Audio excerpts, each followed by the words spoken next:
아이가 태어났다는 건 신입 팀원이 하나 들어왔다.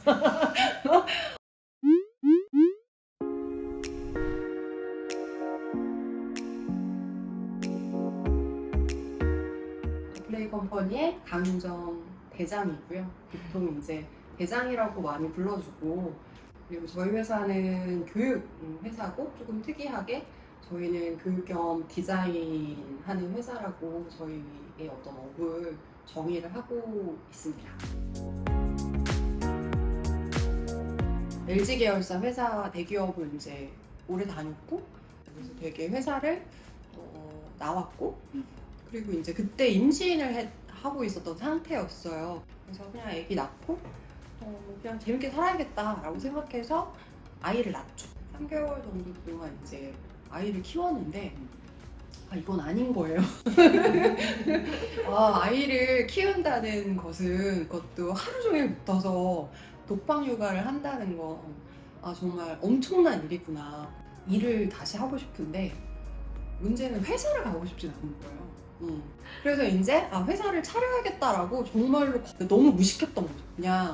그냥 겁도 없이 그냥 그럼 그거 어렵겠어? 뭐 이렇게 생각했던 것 같아요.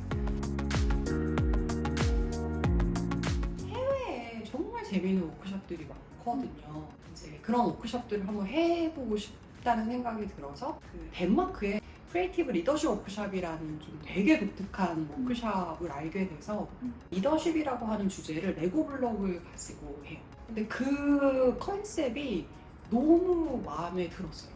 그리고 레고 블록을 가지고 막 약간 놀듯이 워크숍을, 그것도 성인들이 하는데 리더십에 대한 엄청난 고민과 나름대로의 성찰을 하는 거죠. 이런 콘텐츠를 만들면 되게 지금 한국에서 진행되는 막 강사 중심의 딱딱한 일방향적인 이런 교육과는 좀 차별화되겠다라는 생각을 했던 것 같아요. 그래서 LXD라고 하는 러닝 익스피리언스 디자인이라고 하는 경험학습이라고 하는 그 키워드를 이제 공부하기 시작해요. 하다 보니 창의성을 키울 수 있는 뭔가 교육 컨텐츠를 만들면 재밌겠다라고 생각해서 그 컨텐츠들을 이제 몇 개 만들었고, 이제 그게 저희 지금 현재 더플레이 컴퍼니의 전신이 됐어요. 대기업이 지금 현재 그러면은 기업 교육 시장이 어떻게 흘러가고 있는지를 열심히 조사했죠. 그랬더니 다 이제 교수님이 오셔서 그냥 똑같이 대학이랑 똑같이 하는 거예요. 그냥. 그래서 저런 방식이 아닌 분명히 다른 방식이 있을 거고, 저는 사실 교육과 학습은 깨달음이라고 생각하거든요.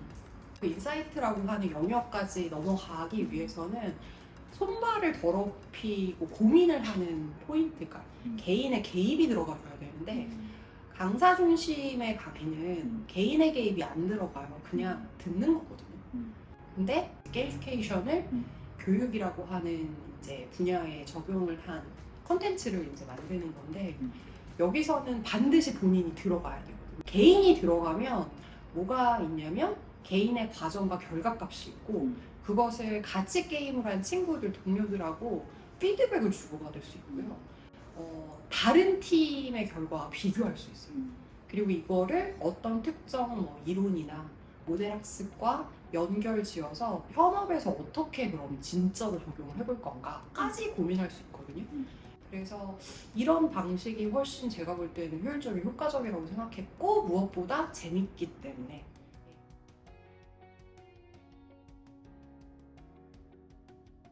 근데 임원 과정이 제일 인기가 많아요.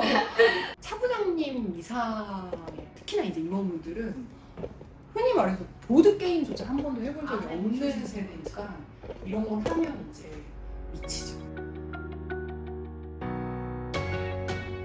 예를 들면 게임을 별로 좋아하지 않는 분들이, 개입 같은 것들을 별로 좋아하지 않는 분들도 굉장히 부담스러워하는 부분은 있죠. 학습의 목표 자체가 무언가를 그냥 다짜고짜 암기하는 게 가장 효율적인 경우에는 기존 방식대로 공부하는 게 맞다라고 저희도 얘기를 해요. 그러니까 모든 컨텐츠를 경험학습으로 만들 필요는 절대 없어요. 근데 경험학습으로 만들어야 효율과 효과가 있는 분명한 영역이 있는데 기존에는 그것조차 그냥 기존 방식으로 일방향적으로 디자인됐다는 게 저는 문제라고 제기를 하는 거고, 그래서 이 적절한 밸런스가 정말 중요하다. 저는 결국에는 지금은 성인교육 시장을 하지만 저는 결국에는 내려가야 된다고 생각을 하거든요. 너무나 저도 아이를 키우는 엄마지만 말도 안 되는 교육 방식으로 기존의 초중고등학교에서 이제 학습이 이루어지고 있는 이런 어떤 교육의 모습을 보면 되게 안타까울 때가 많거든요. 네, 저는 손발 더럽히는 것을 굉장히 중요하게 생각하는 사람이에요. 아이가 정말로 플래닝이라고 하는 프로젝트를 기획해서 주제를 잡고 뭔가를 해결하고 싶다라고 하는 것들을 실패하더라도 해보는 거. 저는 그거 자체가 결국 그 친구들의 자양분이 될 거라고 생각을 해서 경험학습이 확대돼야 된다고 생각을 하고, 그 영역에 있어서는 좀 해야 한다라는 나름의 좀 책임감을 갖고 있는 편이고, 좀 많은 아이들이 학교에서 막 학원 다니고 이런 것보다는 정말 그런 프로젝트성의 것들을 좀 많이 했으면 좋겠다라는 생각을 많이 하고 있어요. 생각보다 회사에서 정말 일하는 방식에 대한 어떤 개념들을 집에 가져오면 잘 풀리는 게 되게 많다고 저는 생각을 해요. 저는 약간 그런 관점에서 팀이라고 하는 개념을 집어넣으면 되게 솔루션이 쉬워지더라고요. 그래서 아주 단적인 예로 강의가 8시 반이면 집에서 뭐 적어도 한 6시 반에는 나가야 되거든요. 아주 어렸을 때도 아이가 엄마가 왜 새벽같이 나가는지, 엄마 그냥 일하러 가, 그냥 이렇게가 아니라 되게 디테일하게 얘기해줘야 된다고 생각했어요. 아이는 바보가 아니거든요. 어리다고 모르지 않거든요. 그래서 모든 걸 다 얘기해주고 정보를 공유하는 게 맞다. 회사에서 그러잖아요. 정보 공유를 해야 된다. 그래서 주간 회의라고 하는 걸 일요일 저녁 9시에 매주 했어요. 아이가 3학년 때부터. 그래서 다음 주에 일정. 그럼 이때 엄마가 아침에 일찍 나가는 이유는 삼성이라는 회사가 있는데 그 회사에 되게 어떤 아저씨들한테 엄마가 뭘 가르쳐주기 위해서 이때 일찍 나가야지 가르쳐주는 그 장소에 갈 수 있다. 엄마 아빠가 무슨 일을 하는지를 좀 구체적으로 알아야 아이도 이해가 될 거라고 생각을 해서 시작한 주간 회의였어요. 그러다 보니 이제 아이가 좀 이제 한 학년 올라갈수록 이제 주간 목표도 배우고 나름대로 규칙도 정하고 못하면 벌금도 내고 용돈도 다 기록하고 이런 거를 이제 거의 이제 6년을 했죠. 네. 있을 수가 없죠. 아무도 정답을 모르는데. 플랫한. 네, 그래서 물론 아이가 어릴 때는 조언을 해주고 할 수 있지만, 네, 아이가 자아가 생기는 순간부터는 자기가 보는 엄마 아빠의 허점도 있고 말도 안 되는 것도 있고, 이제 저희 아이가 뭐라고 고민을 얘기하면 엄마도 답을 몰라. 엄마도 답을 몰라. 근데 둘이 수다 떨다 보면 네가 답을 찾을 수는 있을 수도 있어. 아이가 태어났다는 건 신입 팀원이 하나 들어왔다. 신입 팀원이 들어와서 이제 셋이서 이제 죽이 되든 밥이 되든 프로젝트를 이제 꾸려서 가는 거다. 그래야지 그 친구를 1대1대1의 관점에서 받아주거든요. 근데 내가 리더고 내가 책임을 져야 되면 1대1대1이 아닌 거죠, 사실은. 아이를 훨씬 더 독립적으로 키울 수 있는 것 같아요. 아직도 애가 아프면 엄마만 휴가를 해요. 실제 현업과 현장에서는 엄마가 가야지 라고 생각하거든요. 그리고 여성들도 생각을 해요, 그렇게. 사회적으로 그런 것들을 되게 성역할이 계속 주어지고, 그러면은 시간은 정해져 있고, 뭐 여자라고 28시간이 아니잖아요. 24시간 딱 정해져 있고, 나의 에너지도 한정적인데, 그거를 이렇게 보면 더 힘든 것 같은 거예요, 상대적으로. 그래서 워킹맘이 더 대단하다라고 하는 것은 좋은 말은 아니죠. 개선돼야 되는 제도적인 이슈도 분명히 많고요. 그거를 또한 여자들이 악용해서도 안 돼요. 참 어려운 것 같아요. 성역할이라고 하는 것들에 대한 것들은 사회 제도뿐만 아니라 정말 사람들의 어떤 인식과 관점에 대한 부분도 다 들어가기 때문에 그럼에도 불구하고 저는 긍정적이라고 봐요. 왜냐면은 이런 변화는 분명히 가고 있다. 좀 늦더라도.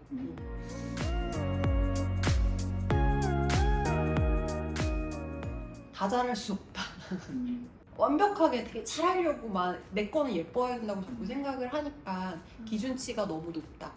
절대 그렇지 않거든요.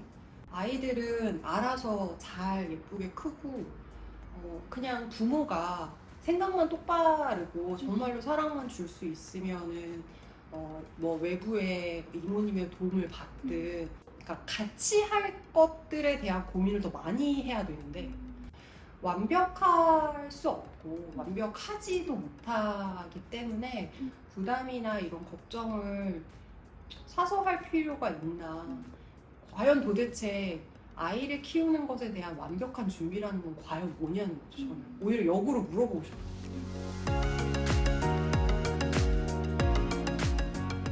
결혼은 안 해도 된다고 생각하는데 저는 애 키우는 건 되게 해봤으면 좋겠다라고 생각하는 사람. 단순히 결혼해서 남편이랑 살고 와이프랑 사는 그런 삶의 패턴하고는 좀 달라요.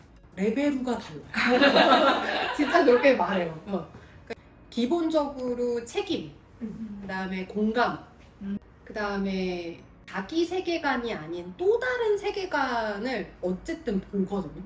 제일 재밌는 게 뭐냐면 이 친구가 하는 고민을 내가 해야 돼요. 그러니까 이런 거죠. 저희 아이가 초등학교 때 왕따가 반에 있었던 거예요. 근데 이제 그 왕따 문제에 대해서 이제 고민이 있어서 저한테 얘기를 했는데 저희 세계관에서는 없는 일이잖아요. 근데 내 자식의 고민이다 보니까 진짜 저도 같이 공감하고 고민하게 되는 거예요. 그러니까 이제 정말 이 왕따 문제가 되게 심각한 문제라고는 생각도 막 들면서 정말로 내게 아닌 내 세계가 아닌 확장되는 것들이 이제 생기는 거죠. 근데 그러면서 어른이 되는 것 같다라는 생각이 드는 거죠. 네. 되게 쫄지 않았으면 좋겠고 많은 사업하는 친구들이 초창에 창업을 할 때 성공할 거다라고 하는 디폴트 값을 생각한다는 거예요. 나는 성공할 거다. 근데 사실은 실패한다가 디폴트다. 인간관계도 마찬가지거든요. 이 사람과 내가 다르고 안 맞고 싸울 수 있고 갈등이 있을 거를 디폴트로 놓고 관계를 이제 맺으면 오히려 관계가 좋아지는 것 같아요. 근데 무조건 잘 될 거라고 생각하고 성공할 거라고 생각하면 뭔가 틀어지는 포인트에서 무너지거든요. 근데 이거는 애초에 망할 거야 라고 생각하면 마음도 좀 가벼워지고 그리고 오히려 내가 더 많은 것들을 좀 준비하는 것 같아요.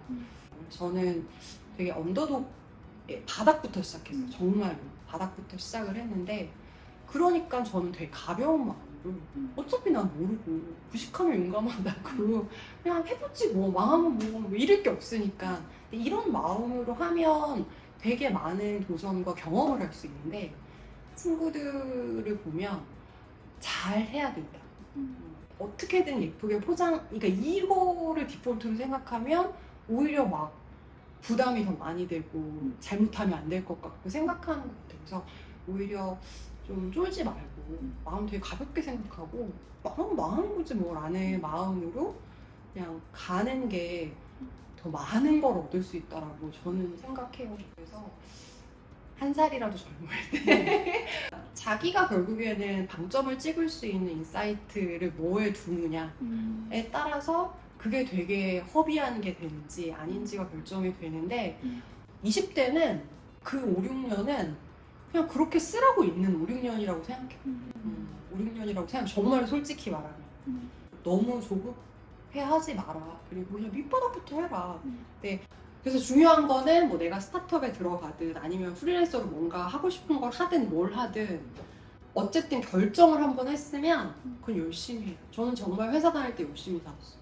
그냥 바닥부터 하더라도 내 선택이니까. 그 결정에 대해서 후회하지 않게 만들면 돼요.